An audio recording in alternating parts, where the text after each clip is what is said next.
Based upon the first impression that we've had at this point via or with Afterlife, Five Finger Death Punch's newest entry in terms of an album, not just by the album itself, but by the title track of the same name, I think this is shaping up like previous Five Finger Death Punch releases, especially F8, which is one of my favorites, to being another strong entry within their overall library. And as I've stated previously, I don't have necessarily the longest history of being a fan of Five Finger Death Punch. I remember when I came to it early days, there's only mostly one or two tracks I'd listen to. But for me, I love metal, and this type of their music is just such a great fit of my playlist. And they've tallied up a lot of track plays overall over time the past couple of years, and my library's broadened beyond 2 tracks as well, and gratefully. But they do swear quite a bit. That was my first introduction. There's a lot of explicit tracks from them, but I get the heart of the lyrics. I love the metal sound to it, and Ivan Moody is such a great singer. I love listening to him. It really made an impression on me overall, and since then, I've broadened out my library substantially. I haven't listened to every track in the world by them. There's a couple that I have to listen to from their older albums to gauge, but from the majority of newer tracks I've heard, maybe the ones I've heard, maybe older albums that are more popular than some others perhaps, I've really come to love them. Afterlife was a first good listen. How was IOU, though? I saw this one get a lot of coverage, actually, recently. Maybe that's because there are a lot of our Five Finger Death Punch fans as well on YouTube, but it's making an impression, obviously. Maybe there's, again, just people rallying to the band because, their fan base is substantial. And deservedly so. They are very talented in the metal sphere. But let's give IOU a listen. And, of course, I'm going to pull up the lyrics as I normally do so you can follow along with me. Perhaps this is your first time listening to a Five Finger Death Punch. If it happens to be that, brace yourself. It's going to be, I'm sure, a heavy release. Not saying that, by the way, in a bad way. I'm just like, hey, you're in here to listen to a metal song. You know what you're going to get. Not everybody's a big metal fan. I am, though. I've been for a long time. But I'm sure this will be exciting. I'm going to go ahead and cue up the song, and we can get started with listening to this for a first impression. I'm very excited to give Five Finger Death Punch another listen. Again, I've wanted to cover them for a long time. I wish I'd been doing music coverage when they, first debuted F8. That album is still fabulous. I might integrate it into later work regarding music. If you're interested in these videos and you want to see more music coverage, it's been something that I've been teasing out for a little while. I'm going to be releasing a channel via January 2023, hopefully, if everything works out. But it's called Symphonies and Small Talk. I'm going to continue with this channel in regard to music reactions. The channels will be kind of linked. This is going to cover first-time listens. Symphonies and Small Talk is going to allow me to dive more into music analysis, and it's going to allow me to broaden my reach in regard to familiar tracks I've listened to perhaps a long time, maybe well-known highlights from well-known and well-established artists out there like Five Finger Death Punch, or perhaps smaller releases. Again, it's going to vary, and the playlist is substantially large and varied with different artists. But I'm excited to be able to possibly bring maybe Five Finger Death Punch. Well, I think I will. F8 has enough enough songs that I'd love to talk about personally. But it's going to allow me to dive deeper into music, which I've always wanted to do. I've covered a broad range of mediums of entertainment and art on this channel, but for me, music has always been a staple. As much as I love those other art forms, music has been so personal to me, and it's been with me for so many years, and it's such an integral part of my life that I've wanted to be able to bring it in more than I have. And I'm excited that I finally have taken such a substantial step into this, because I've always wanted to do it with at least some factor of what I do online, but I'm excited to launch Symphonies and Small Talk. I think it's going to be a great agent going forward to talking about music at a deeper level. Which, if you're interested in that, I'm sure you'll find it enjoyable. Again, it's going to be a little while until it launches, but I'm getting it in the preparatory rolling out stages right as we speak. But without further ado, though, let's give Five Finger Death Punch a listen from some of their newer work.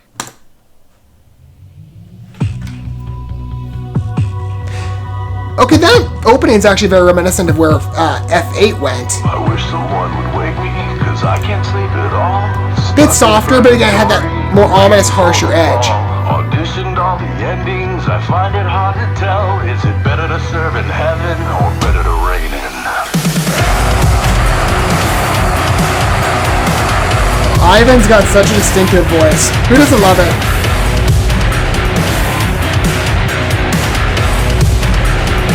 These songs are a bit of a levity in terms of some of their past stuff. Well, apart from the vocals.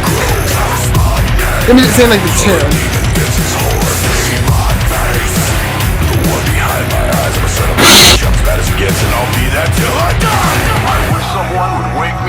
Oh, that's a good vocal carrying over. That's gonna go through the whole verse, I'm pretty sure. Is it better to serve in heaven or better to reign in hell?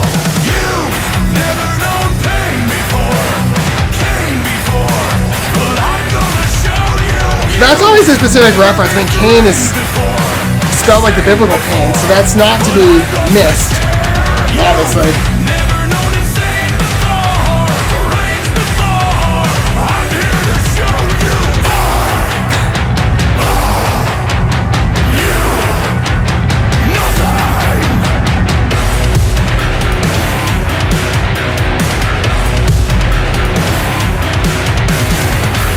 It's definitely got their signature sound in regard to the vocals and some of the music.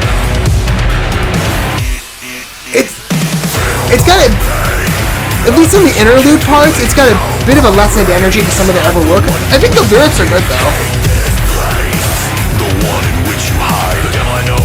I'm not saying it's bad, I'm just kind of like, some of their songs have made a harder impression. It's kind of what I look for more, but I like this. I find it hard to tell, is it better to serve in heaven or better to reign in hell? You've never known pain before, Cain before, but I'm gonna show you. You've never been trained before, shamed before, but I'd love to share. You've never known insane before, rage before, I'm here to show you. This is good.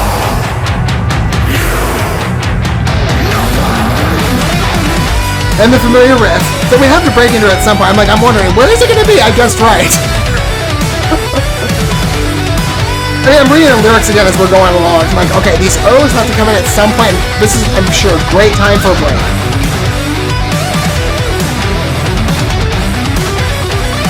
They've always had these, and like, pretty much all the songs I listen to for the most part by them. Maybe one or two are a departure, but...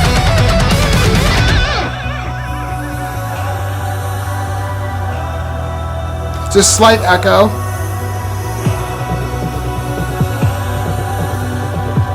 Hear that re-entrance. I wish someone would wake me. I wish someone would wake me. Yeah, more ominous growl. I love it. Someone would wake me. I wish someone would wake me. Wake me up, wake me up.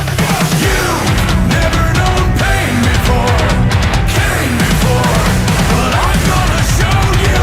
You've never been trained before, shamed before, but I'd love to share. You've never known insane before, rage before, I'm here to show you.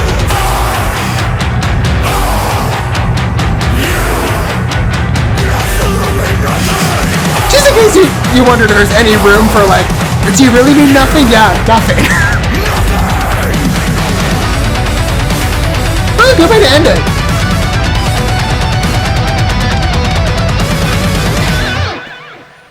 Good impression overall. I think that ending was pretty strong, especially as this song is a little more mellow in comparison to some of their other work. Just for my impression, like if you think of some other songs by them, for example, Dying Breed, right? That song is so fast-paced. And they've done some slower stuff. I mean, they've done some more stuff along the lines of like a ballad, but, you know, of course, that rock edge, like Blue on Black or I Apologize. There are still songs that they employ that heavier tone, but they do draw back on quite a bit in terms of the energy. Maybe that's in part to amplify the overall lyrics of the song, which it's got, you know, substantial writing, I think, and some pretty interesting things to say. And I granted, you know, I tend sometimes, you know, in considering what songs to do, even when I, you know, for sure know I want to cover this, I will give the lyrics a preliminary look. I think I did for this one. I feel like I must have just skimmed it. I don't know, because I at first I was just reading along, I didn't recognize all of them immediately. But I mean, it's interestingly crafted. I think it's a very ominous song, especially. Although I will say, sometimes on the first lesson, it's hard to digest maybe the impression of an artist going forward. So maybe sometimes it's a little more deliberate, especially when maybe songs aren't written to be as abstract, which is a creativity, again, with an abstract song. It might have more of a broad approach or application. Maybe it just takes more time to process. And again, that can be an enjoyable thing to do. I mean, it's a hobby of mine and pastime. I love to do music analysis. And again, to personalize music. It's sort of most of the reason I think music has been such an integral part of me is that I've been able to relate to it perhaps better than I have been able to people in my life. I know it sounds so sad, but to be honest, it's just kind of where I'm at, with general songs. And maybe with this one over time, I'll be able to better personalize it than I am now, because it's still very much at first I'm listening to, fresh eyes. But it's really similar. I saw this pointed out with another, I did this as well for Afterlife. Sometimes I cheat. I look at, what are people saying about it? Song meanings and facts, they produce a lot of reports from people just over, I guess over a good share of artists. With people, just saying, like, this is maybe what they were thinking of, or at least what they were, the intention that they had from listening to the song. Amanda London did a review for this song, apparently. And reading it over, like, paragraph 1, it states, this song, IOU, is based on, most simply put, the vocalist depicting himself as a bad man. Later, she writes, and even I saw this with the lyrics, where it says, is it better? I mean, again, there's specific religious imagery here and terms, which brings at least another connection to mind. But it's obvious to somebody like me, a Christian, I noticed that immediately. Is it better to serve in heaven or better to reign in hell? I said with Afterlife, I gave the lyrics on that one a preliminary look, and I wasn't necessarily looking as much at first as on a metaphorical level, although music can always be that way if you intend for it to be so and you produce that in the writing style it can be. That's the impression I had from other reviews, because I remember reading that, and there was also very direct in the lyrics, like, I don't want to wait for heaven to change this, but if you read it directly, it might sound far more dismal, but then when you read it metaphorically, and you maybe put in place of heaven what we would picture, again, it's sort of like just a practical illustration, but if you think more so like heaven in terms of like a hopeful ending, right? Now I think maybe as a Christian, heaven is a little more certain than perhaps maybe some other goals that we might produce in our minds of what could remedy a bad issue in our lives, whatever the extent that would be. But read the lyrics here, like, is it better to serve in heaven or better to reign in hell? If you look at it from a literal perspective, you're like, well, what are you saying? But then when you read it metaphorically, it's actually very interesting. It reminds me quite a bit, again, from what the song, what Amanda London was saying in her interpretation. Paragraph 2. Concerning the religious terminology, what the vocalist seems to be getting at is being caught up in the conflict of whether to serve in heaven or reign in hell. As such phrases are generally understood, that means that under his belief system, he could play the nice guy and get nowhere in the world, or he could be let's just say a daredevil and achieve a higher standing. And these are the kind of things that people tend to say when they're tempted for whatever reason to embrace the dark side, so to speak. It reminded me reading that, or was it paragraph 3? I'm just looking things over. Well,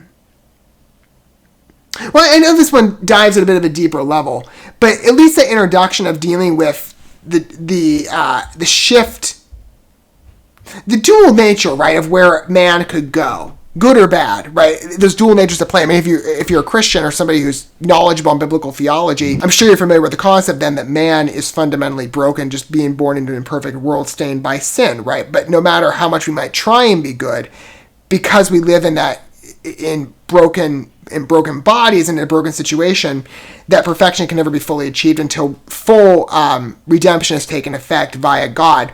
But maybe there's that, again, as I was saying, that's the literal nature of man. But, for example, as I was saying with the parallel, Wicked Ways by Hailstorm is right along the lines of this in terms of the philosophy. Like, that one is dealing with the duality of perception, right? That I might be the person who acknowledges my fundamentally broken nature, but I don't want to define me. Now, that one I think dealt with more, I need to, I guess, consider this one a little more deeply on what the standpoint is, but it sounded very similar, being like, acknowledging, like, I'm acknowledging my broken nature, but there's two paths I can go, right? I don't want people necessarily perceiving me for whatever reason to be evil intended. That's not my goal, right? I'm still trying to be a good person, but I have to acknowledge my faults. So I'm still fundamentally broken, even if I don't wish for that. I don't intend to follow that type of life. So you read here, it's the same thing. Like, could I, serve in heaven and be more of a righteous man, or could I reign in hell and live a life that might not feel it presently, that might just get sucked into the overall, the stained condition of the world, but fundamentally is a broken life, right? Now, I understand, again, the review here from Amanda London is a bit more specific in the way that it articulated the vision. But I think it's interesting. I'm still kind of trying to decipher exactly what he means by you've never known pain before, Cain before. I'm trying to see how Cain fits, because again, it's spelled specifically as like the biblical Cain, the figure of the Cain and Abel story. So somebody that again was, well, he was, We've never known pain before Cain. Yeah, well, I'm gonna have to, meditate on that one a little more, I think. I've got some ideas. Huh. I mean, there could be some religious ideas behind where at least Ivan's coming from, or Ivan or the group, whoever, how many people wrote the track. At the very least, there's some directions I could see this track going in terms of intention. If the take on this is true, from what Amanda stated on the entries I've pulled up for you, I think I need to think more deeply on that one, the Cain before. But I would invite you, if you're a little more familiar, or at least you have an interpretation of what Ivan means, feel free to fill in down below with your thoughts. That actually, I think, would be a great place. It'd be good to bounce ideas off of one another. I mean, if I'm able to better extrapolate where my preliminary thoughts are right now, I will update the comment section as necessary. But you'll present perhaps my idea or argument. I think it's creatively written. Like I said, overall with the track, well, I'll state it this way. Whatever impression you have generally, feel free to let me know down below. Maybe you're a first-time listener of Five Finger Death Punch. I think it's a good signature track. I think it's a good fit, but, I understand maybe opinions might vary to whatever extent that might be. Feel free to let me know down below what you feel. And if you're, a long-time listener, how do you feel about this new album, right? How do you think, this track is going to measure up in terms of, or what is the overall impression conveying for you in terms of Afterlife as an album from IOU? Feel free to let me know down below. But if I were to say it, broadly, I think it was a bit of a softer track, which is good, by the way. I like it. I'm not saying that in a bad way. I was just expecting maybe a bit of a harder tune, because, again, those are types of tracks that immediately provoke my sense of where Five Finger Death Punch comes from as a group. Now, that's speaking in regard to the music. The lyrics and the vocality, that's traditional Five Finger Death Punch, and Ivan Moody, I love listening to him. He's an absolute beast, and I love him for it. But good group, very interesting lyrics, especially once to digest. Again, you have to consider it maybe it takes some time to process perhaps the mind of the artist, or maybe perhaps the mind of yourself in interpreting what exactly is meant.